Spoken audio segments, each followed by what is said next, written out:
Welcome to the R Spot. I am Iyanla Vanzant, and today I want to ask you a very challenging question.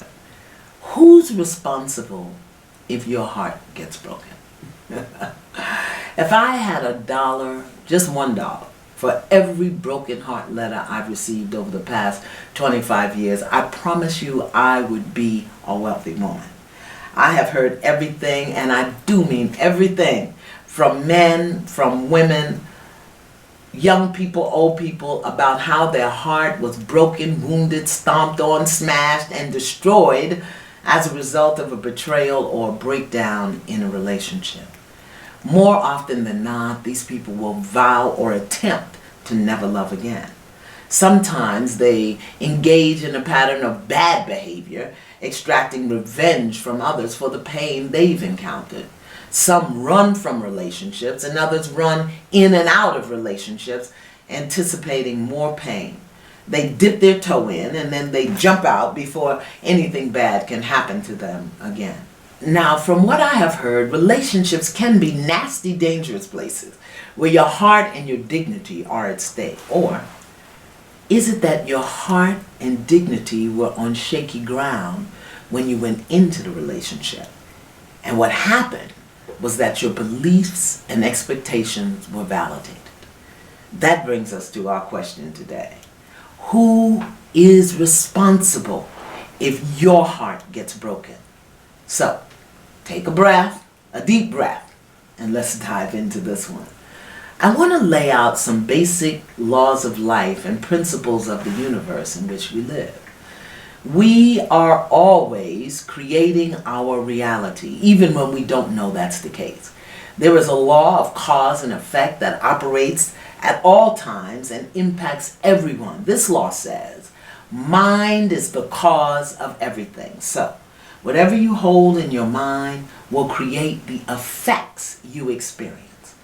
There are things in your conscious mind that you know about and things in your subconscious mind that you may be totally and completely unaware of. However, the mind is creating effects moment by moment.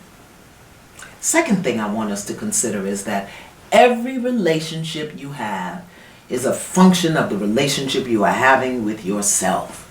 People come into your life to mirror back to you the things you know, acknowledge, accept, and embrace about yourself, and the things about which you may be unaware. People come into your life to advance your spiritual curriculum because we each have one. We each come into this life with things we must learn or unlearn, things we must teach, and things we must be taught. Many of us don't realize that relationships are the classroom in which our curriculum is activated. When you need to learn how you do you, what you need to learn to unlearn something so that you no longer do it, some relationship in your life will become the classroom, and you will get a pop quiz in order to take a long, deep look at yourself. Here's another thing. Every relationship, the good ones, the difficult ones, have a purpose, a learning purpose, a healing purpose, an evolutionary growth purpose, and a divine purpose. Now, the temptation here will be to say, Iyanla, you are out of your ever-loving mind. What am I supposed to learn from being abandoned or rejected? What is the purpose of me being betrayed or abused? How am I supposed to heal from being taken advantage of, lied to, cheated on, and then discarded? What are you talking about, Miss Iyanla? You are crazy. Okay, take a breath. Let me slow walk you through this. Cause and effect. The mind is creative and creating.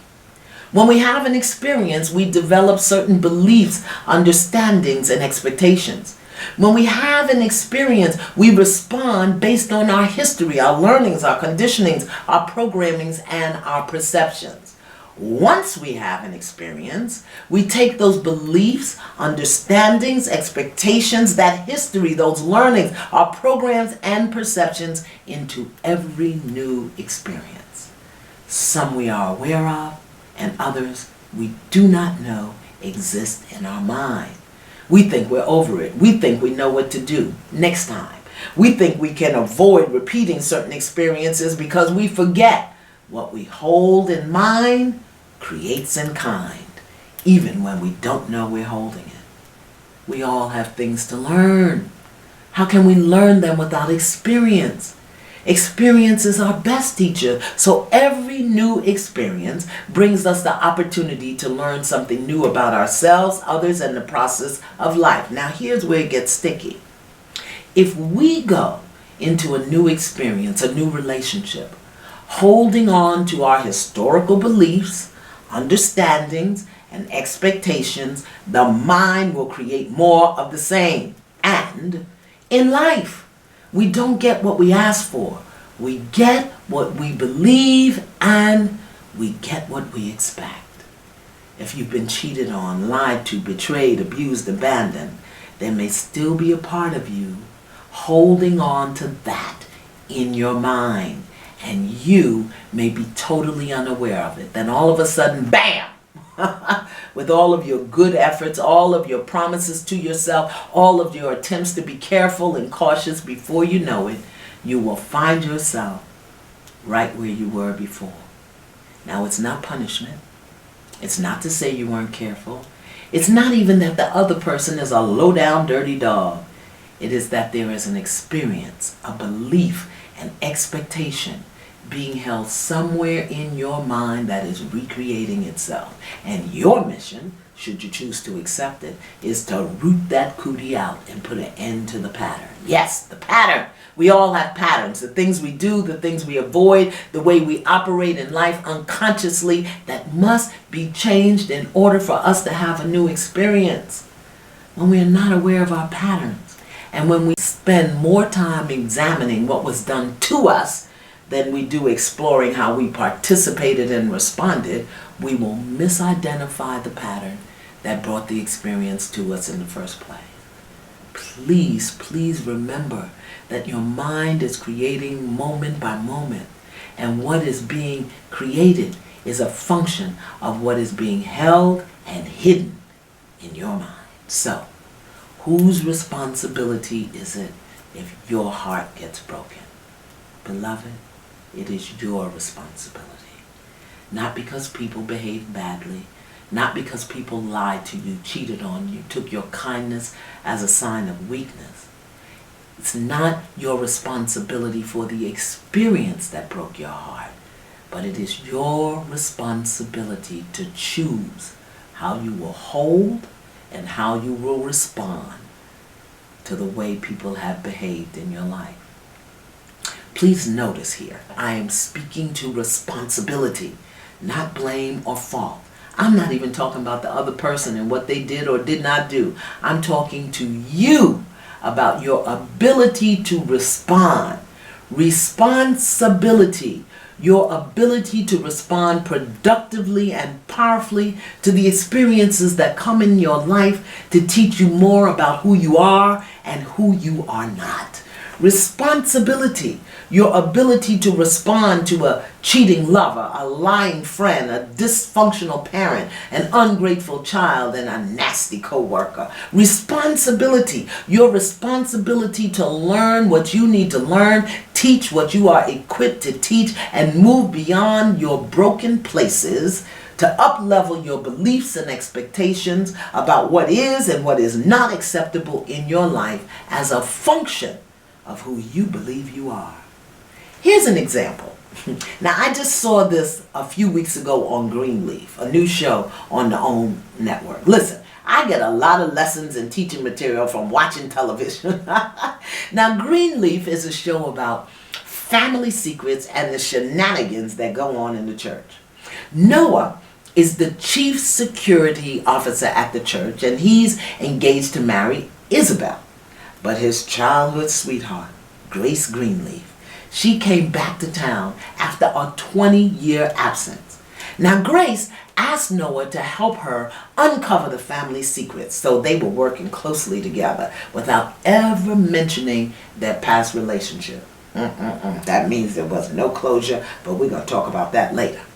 Now, Isabel was suspicious. She had an inkling that Grace and Noah were still attracted to one another, but she believed in and trusted Noah. Well, one night, actually 2 days before the wedding, Grace and Noah did it. That's right, they hooked up and spent the night together. The next day, they walked around like nothing had happened. But after Noah told Isabel what he had been working on with Grace, Isabel went to apologize to Grace for being suspicious of her. In that conversation, Isabel had some kind of woman's intuitive experience, and she left Grace and went right back to Noah and said, "Did you sleep with Grace?" Now Noah didn't answer, which was the answer. Do you know what Isabel did? She called the wedding off right then and there on the spot. She said, "No, I will not marry a liar," because he didn't say anything, and sometimes not saying anything is the lie, you know? Anyway, was her heart broken? Absolutely. Did she feel betrayed by Noah and by Grace? You're darn right she did. Did she weep and cry? I don't know, because they didn't show us that part. But what Isabel did do was take a stand for herself. She called off the wedding the day before it was supposed to happen and packed her clothes and left Noah. Now, do you know how many women would have never done that? Would have never taken that stand? And the bigger issue is, do you know how many women would have had the inkling and never even asked the question? Do you know how many women would have continued with the plan, with that inkling in their being, ignoring it, denying it, because they didn't want to be embarrassed or disappoint the guests or let the cake go to waste? Yes, Izzy, she took a stand for herself. She stood in the heartbreak, and she did what she knew was right for her and Noah. Well, he just stood there because Izzy told him, "Don't call my name. Don't even call my name." So here's the lesson. People are going to do what they do. I always say that human beings are crazy as hell, subject to lose their mind at any given moment, just like me. And all we can control at any given moment is how we respond. People lie, people cheat, people steal, people abandon, people reject you, and all of that is heartbreaking. It's gut-wrenching. And you still get to choose how you will respond.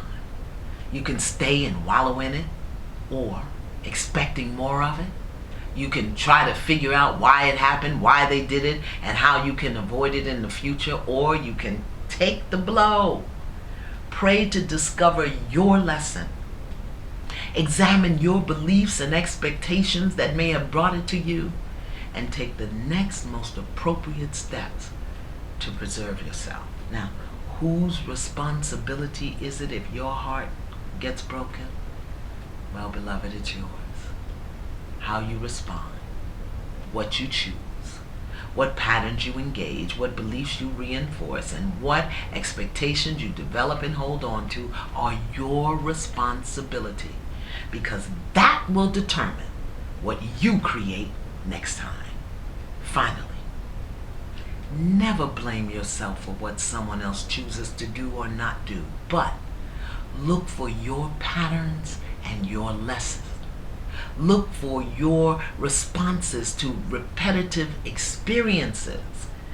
Closely examine your beliefs and expectations. Remember that every experience is a teaching, learning opportunity, and how you respond will teach you something or provide you with the opportunity to teach someone else as you learn something. Always remember that the law of cause and effect is always operating, and what you expect is what shows up. You must seek and find within yourself the cause so that you can have better effects. Whose responsibility is it if your heart gets broken? Not for what they did or didn't do, but for how you respond. It's your responsibility. So until next time, stay in peace and not pieces.